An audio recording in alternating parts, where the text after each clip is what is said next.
La République démocratique du Congo est un grand pays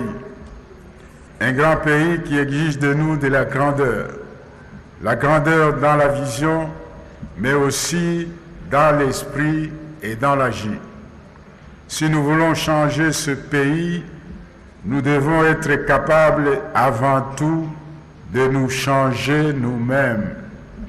Pendant qu'il pleuvinait encore sur Kinshasa, le lundi, le Premier ministre Ilunga a fait une descente sur le terrain. Ici seront érigés le grand centre culturel et artistique de l'Afrique centrale ainsi que les bâtiments de l'Institut national des arts INA. Accompagné du ministre d'État à la coopération Guillaume Manjolo et de Pius Mabilou, ministre de l'Habitat, le chef du gouvernement s'est fait expliquer les maquettes présentées par l'entreprise chinoise Beijing Urban Construction Group. À travers cette visite, le chef du gouvernement vient autoriser à cette firme la reprise des travaux suspendus sur superposition des arrêtés ayant attribué la même concession à la société Richesse Taylor. Pour mettre fin à la zizanie, les deux membres du gouvernement ont été conviés à la primature pour signature des deux nouveaux arrêtés. L'un portant report de l'arrêté du 14 octobre 2016 et l'autre portant désaffectation d'une portion de terre en faveur de la coopération sino-congolaise. Dans le programme du gouvernement présenté aux élus du peuple, le professeur Ilunga avait indiqué exploiter des pistes de ressources innovantes pour financer les actions du gouvernement. En voici la preuve. Selon le ministre d'État à la coopération Guillaume Manjolo, une source innovante pour le trésor public est redonner à la RDC sa place de leader dans le monde de la culture africaine. Les travaux vont durer 30 mois. Le coût s'élève à 100 millions de dollars américains, dont du gouvernement chinois. Les députés nationaux et sénateurs du Olomami ont présenté au chef du gouvernement ce lundi les préoccupations de leur communauté. Conduites par le député national Luquin Kassongo Mwadianvita, les préoccupations sont liées au développement. Il s'agit entre autres des infrastructures de l'eau et de l'électricité. Toutes ces questions ont été soumises au chef du gouvernement Ilunga Ilunkamba et les échanges vont se poursuivre dans les prochains jours en associant les ministres sectoriels pour trouver des solutions.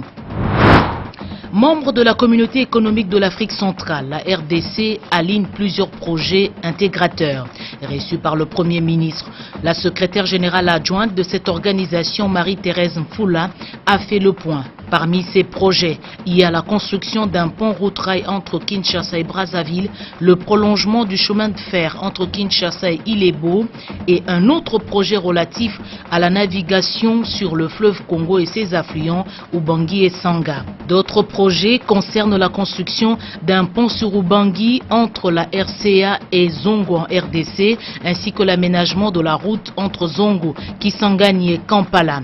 Autre axe, Kisangani et Bujumbura au Burundi. Le locataire de l'hôtel du gouvernement a rassuré de la disponibilité de la RDC à poursuivre dans l'élan de la coopération avec cette organisation. À l'image de ces arrivées matinales, l'équipe de la conjoncture économique visualise la ligne droite pour le projet du budget exercice 2020.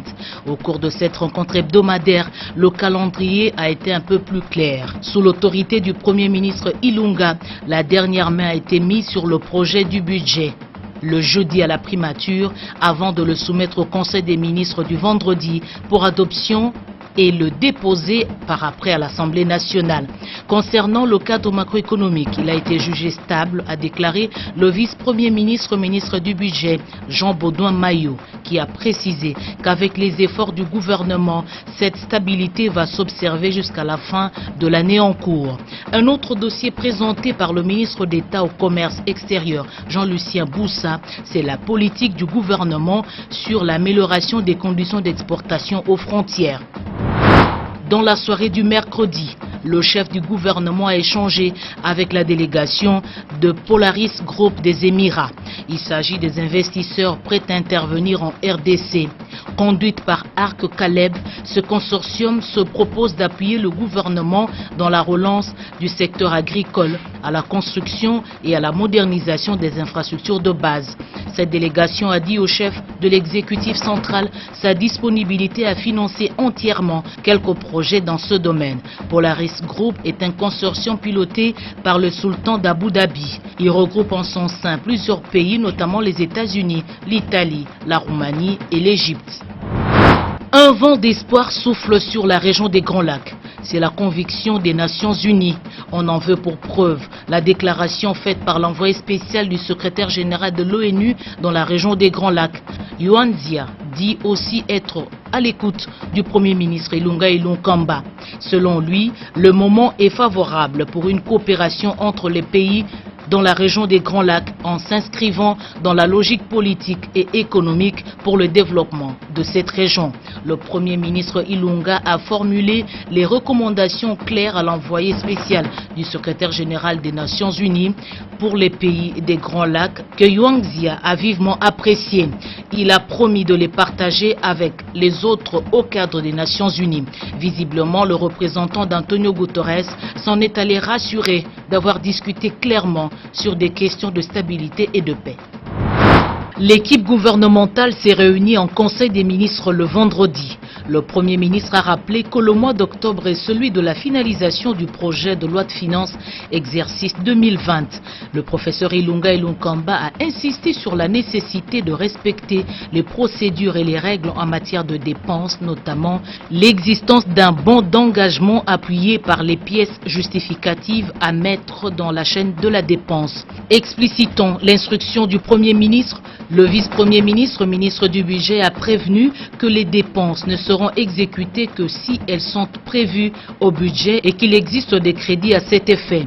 Quant au traitement des urgences, cela relève de l'autorité du président de la République et du Premier ministre. Dans le compte-rendu, le porte-parole du gouvernement, Julino Makelele, a confirmé que des corps ont été découverts ça et là dans les alentours du lieu du crash. Les dépouilles sur place ont été acheminées vers la clinique Ngalema à Kinshasa pour analyse et identification. En attendant l'aboutissement de l'enquête en cours, les mauvaises conditions météorologiques seraient la cause de ce crash, a acté le Conseil des ministres. Des recherches se poursuivent avec l'aide de la MONUSCO pour retrouver les boîtes noires.